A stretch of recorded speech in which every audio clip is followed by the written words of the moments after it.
नमस्कार, स्वागत है आपका हमारे चैनल पर। दिल्ली में हुए शराब घोटाले में सीबीआई ने अरुण पिल्लई के बाद एक और व्यक्ति को है पकड़ा। आपके लिए बता दें कि ये मनीष सिसोदिया के लिए है बड़ा झटका, क्योंकि मनीष सिसोदिया के पीए से पूछताछ कर रही है सीबीआई और उसे ही पकड़ा गया है।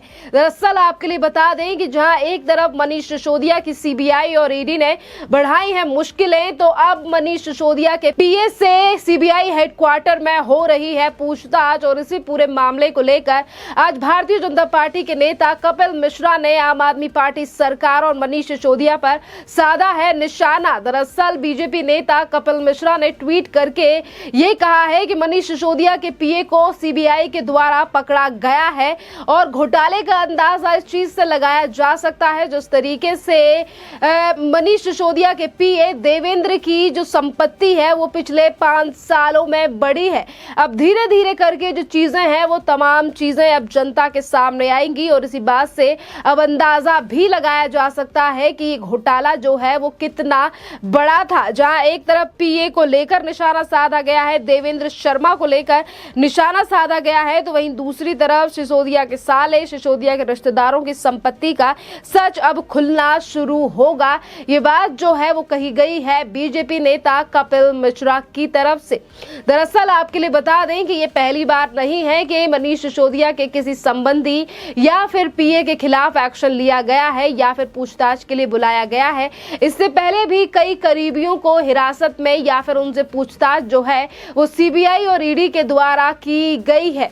देखना अहम रहेगा कि देवेंद्र शर्मा अपने बयानों में किन किन चीजों को कोट करते हैं और क्या देवेंद्र शर्मा और मनीष सिसोदिया के बयानों में भी दिखाई देगा कॉन्ट्रडिक्शन। और अगर कॉन्ट्रडिक्शन यानी कि विरोधाभास आता है सामने तो शायद देवेंद्र शर्मा की गिरफ्तारी भी कर सकती है सीबीआई। पर बहरहाल अभी देवेंद्र शर्मा जो है वो सीबीआई के हेडक्वार्टर में है और उससे पूछताछ जो है वो की जा रही है दिल्ली में हुए शराब घोटाले को लेकर। अगर आज की सीबीआई के रूटीन या कार्रवाई की बात की जाए तो सवेरे ही गिरफ्तार किया गया था शराब घोटाले से जुड़े व्यक्ति अरुण पिल्लई को, जिसका संबंध जो है वो बताया जा रहा था हैदराबाद के मुख्यमंत्री की बेटी कविता से संबंध। तो जहां एक तरफ अरुण पिल्लई की गिरफ्तारी हुई है तो वहीं दूसरी तरफ आज देवेंद्र शर्मा से पूछताछ कर रही है सीबीआई।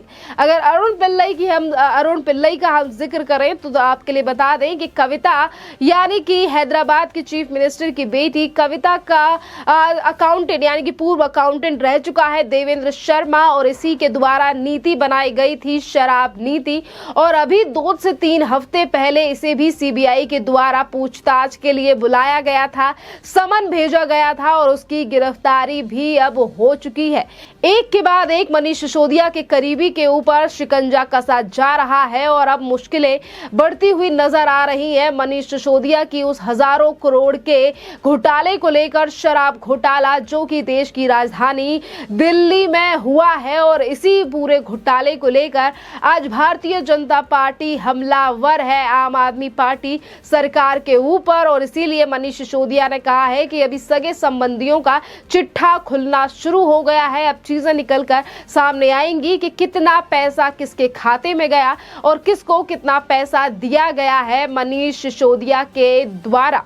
खैर, अगर शराब घोटाले में गिरफ्तारी की बात करें तो ईडी ने जहां इस पूरे मामले में 11वीं गिरफ्तारी की, यानी कि 11 गिरफ्तारी हो चुकी है। अगली गिरफ्तारी किन लोगों की होने वाली है इस पर भी आज दिल्ली की जनता और एजेंसियों की नजरें टिकी हुई हैं। और इसी के साथ अगर जिक्र करें सत्येंद्र जैन की तो आपके लिए बता दें कि सत्येंद्र जैन, जिनके आज गुणगान दिल्ली के मुख्यमंत्री कई बार करते हुए नजर आते हैं, कभी उन्हें भगत सिंह का अनुयायी बताते हैं तो कभी ये कहते हैं कि दिल्ली में क्रांतिकारी और तमाम बड़े अच्छे काम जो हैं वो सत्येंद्र जैन के द्वारा किए गए हैं। और सबसे पहले अगर मनी लॉन्ड्रिंग के मामले की बात की जाए तो सत्येंद्र जैन के पीए की भी गिरफ्तारी पहले हुई थी और उसके बाद पूछताछ के लिए पीए को बुलाया गया था और उसके बाद गिरफ्तारी हुई थी सत्येंद्र जैन की, जो कि आज से 9 से 10 महीने से जेल में है, वो भी दिल्ली की तिहाड़ जेल में।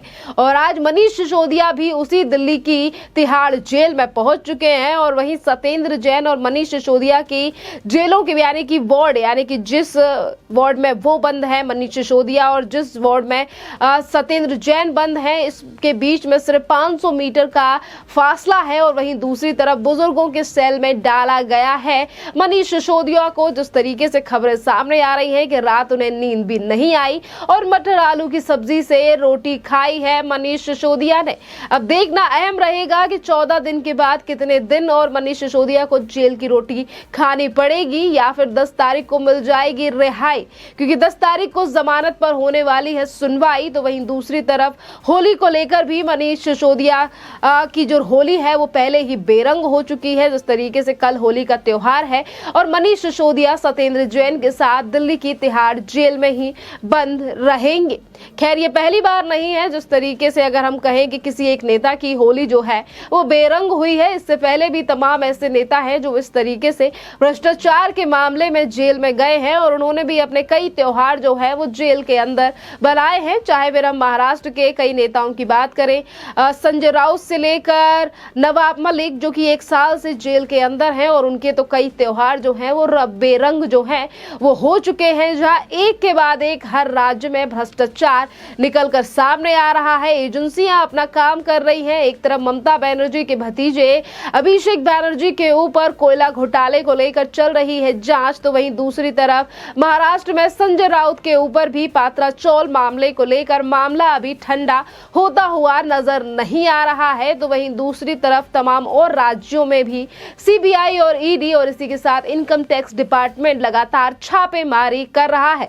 और यही बड़ा कारण है कि आज दिल्ली के उप पूर्व मुख्यमंत्री मनीष सिसोदिया की गिरफ्तारी और जेल में डालने को लेकर विपक्ष जो है वो सक्रिय हो चुका है। और अब देश के प्रधानमंत्री नरेंद्र मोदी को एक के बाद एक चिट्ठियां भेजी जा रही हैं। कल 8 से 9 नेताओं ने पीएम नरेंद्र मोदी के लिए चिट्ठी भेजकर कहा कि ये सही नहीं हो रहा है, विपक्ष की आवाज को दबाया जा रहा है, लोकतंत्र के नाम पर देश में तानाशाही हो रही है। तो आज केरल के चीफ मिनिस्टर ने फिर एक बार मनीष सिसोदिया की गिरफ्तारी को लेकर पीएम नरेंद्र मोदी के लिए चिट्ठी लिखी है। जहां एक तरफ विपक्ष पीएम नरेंद्र मोदी को चिट्ठी भेज रहा है तो वहीं दूसरी तरफ आज भ्रष्टाचार के खिलाफ एक्शन ले रही एजेंसियों को लेकर विदेशों में जाकर राहुल गांधी भी इसी तरीके से बयानबाजी कर रहे हैं।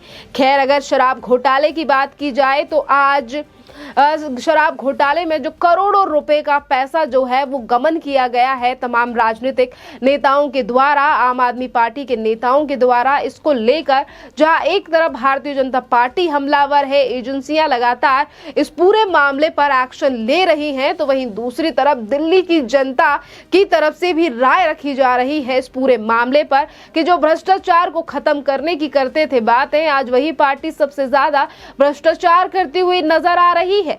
जो अरविंद केजरीवाल दिल्ली को सबसे आगे पहुंचाने की बात कर रहे थे, आज उन्हीं के नेता शराब घोटाले में पकड़े जा रहे हैं। और मनीष सिसोदिया का नाम लेकर पढ़ाई में क्रांतिकारी या फिर शिक्षा मंत्री का नाम लेने वाले अरविंद केजरीवाल दिल्ली की जनता के लिए ये क्यों नहीं बताते कि मनीष सिसोदिया की गिरफ्तारी उस स्कूल के लिए नहीं बल्कि शराब घोटाले में हुई है। तमाम ऐसे बिंदु हैं जिनको लेकर आज आम आदमी पार्टी सरकार और दिल्ली के मुख्यमंत्री अरविंद केजरीवाल को घेरा जा रहा है। पर विपक्ष और दिल्ली सरकार जो है वो इस पूरे मामले को लेकर एक तरफ एजेंसियों को कटघरे में खड़े करने की कर रही है कोशिश, तो वहीं दूसरी तरफ जिम्मेदार ठहरा रही है देश की केंद्र सरकार को। खैर इस पूरे मामले पर आपकी जो भी राय हो आप हमें कमेंट करके जरूर बताइए। धन्यवाद।